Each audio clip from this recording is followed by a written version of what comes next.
Welcome back. The pick of the bunch is on Sunday. Manchester City host Manchester United.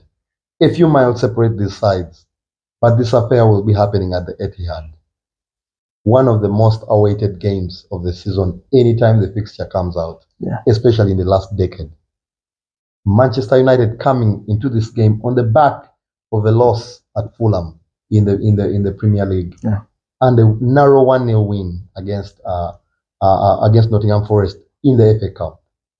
Manchester City, on the other hand, come into this one on the back of a thriller against Luton Town, beating them 6-2. This is going to be a mouth-watering affair. Can Manchester United rise up to the occasion in this one against the City side that's looking for a fourth straight crown in the Premier League? What does eighth have to do to get something away from the Etihad? Tony, this is a game that you don't look at the form. That's what we are told. You don't look at the form of the teams because 100%. It's about the pride of the city. But to get that pride, you need a coach who is able to motivate. I thought Ole Gunnar Solskjaer knew what this fixture meant, and he could always rally the troops. And they went to Etihad, got I think 2 wins in a row even. Eighth has beaten Pep only once, and that was at Old Trafford. He has been butchered the rest of the affairs, be it Old Trafford or at the Etihad. Going to the Etihad after that performance against Fulham, that was shambolic. And then that struggle against Nottingham. We could just go into a prediction now, Tony. Very, very interesting. Of course, this is a game, of course, that City will be looking at, especially having seen what Liverpool might do on Saturday. They will definitely be hoping to continue pushing toe-to-toe with Liverpool, who currently lie 1 point against ahead of them. When you look at the City side, the first 11 is almost fully back, with Kevin De Bruyne now looking more stable, coming into these games and playing more minutes.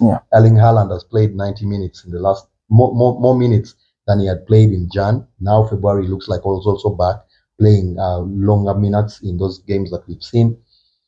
At the back, also, they've had players coming back. They have everyone. Ederson coming back. The only injury worry, I think, it has been Jack Grealish, who got a chance to play in the midweek against Luton and got injured in the first half. So Jeremy Doku had to come in there, who had been given a rest.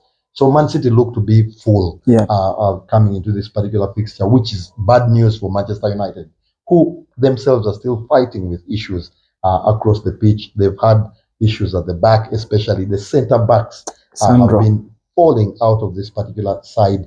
Now they have to rely on Harry Maguire and Rafael Varane, two players who I don't think have the pace that can keep City at bay. No, I think Haaland is licking his lips. He knows if Kevin De Bruyne can make those passes against Luton where he had to run at goal, he will punish Man United. And Man United was having some hope when Højlund was starting to score 6 goals in a row. And now he got injured. He's missing this game. I think even with him available, Man United didn't stand a chance, but maybe they could have a better test against Man City. But with that full complement of Man City, the way they dropped points against Chelsea, the rage in Pep Guardiola, you would see he thought, okay, for here on, I'm going to win everything. He's celebrating the 5th goal against Luton like it's a first. Exactly. And I think against Man U, they could be targeting the same numbers. Very, very interesting. Of course, we look at this game and perhaps every other aspect that we look at in every department will be taken over by Man City, with Phil Foden, who has been one of their best players there. Julian Alvarez was also showed that he's a very brilliant player, whether playing at 9 or at the 10. So very, very interesting. Bernardo Silva as well, still a player that can hurt you on his day. So Manchester City look complete. Manchester United, on the other hand, with the issues that they've had, you have to look at how the coach will have to come into this one, hoping to at least keep things to a smaller margin. At least look at the first half and say, maybe let's pick something from the first half. They will have to heavily rely on the tiny shoulders of Kobe Mino, who has been a shining light in this Manchester United side. The challenge for me is that when he's playing alongside Casemiro, it sort of pulls him out of shape, trying to cover up for Casemiro's slowness all of a sudden that is exhibiting and so it's hurting him in the past games, and that's why the coach has been having to take him out in some of the games to rest when he's really run ragged. They will have to look for a solution in midfield, someone to play alongside Kobbie Mainoo, and that solution cannot be Christian Eriksen, who we saw against Fulham looking really terrible. Yeah, Eriksen cannot. I don't think he should be able to play that game even. But you look at the injury that Casemiro got. It was a concussion. It was a head injury. So he should be able to come back, in my opinion. So if Casemiro and Kobbie Mainoo can sit there, and then, in my opinion, I think Fernandes has to play as a right number 7 there, and then maybe you bring McTominay. That means you overload the midfield. I'm describing that lineup for Man U because it has to be something like damage control, and not going toe to toe, because Man City is going to be dangerous. And for me, I'm looking at Man United trying to control the game and maybe concede 1, at most 2 by first half. If they concede more than that, it could get ugly, because there are guys in United team who can down the tools. The captain himself, Fernandes, can do that.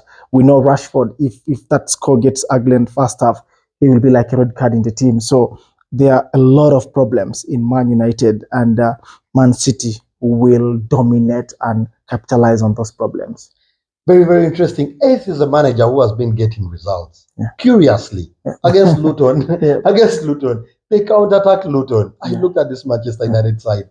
They were dominated heavily by Luton. That's one game that has stood out for me in the past month, but they had a 6-game winning streak.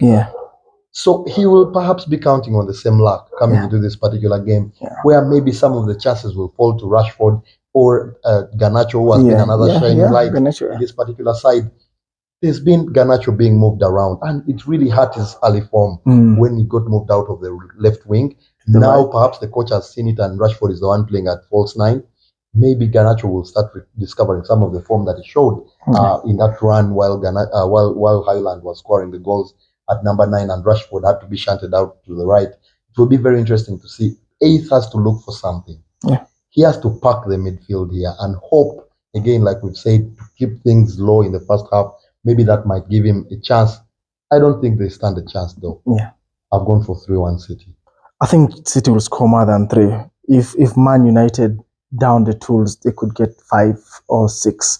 But I've gone for a defensive, a more respectable. More respectable score. City always finds themselves conceding. I don't know how, but they always concede. Poor at the back. I think Man United will score 1 goal, but City will score 4. 4-1. Very interesting. That game will be kicking off at 6:30 on Sunday. Do not miss it for anything. Share with us your predictions here on our pages, so that we can know what you're thinking about this game. Manchester United fans, do you think you have a chance in this particular game? Is there a chance for even a draw in this particular game? What can the coach do? Maybe he'll read your comment and pick something. Share with us all those thoughts. We'll be back with a late Monday night kickoff. Arsenal will be traveling away to Sheffield. Don't go anywhere.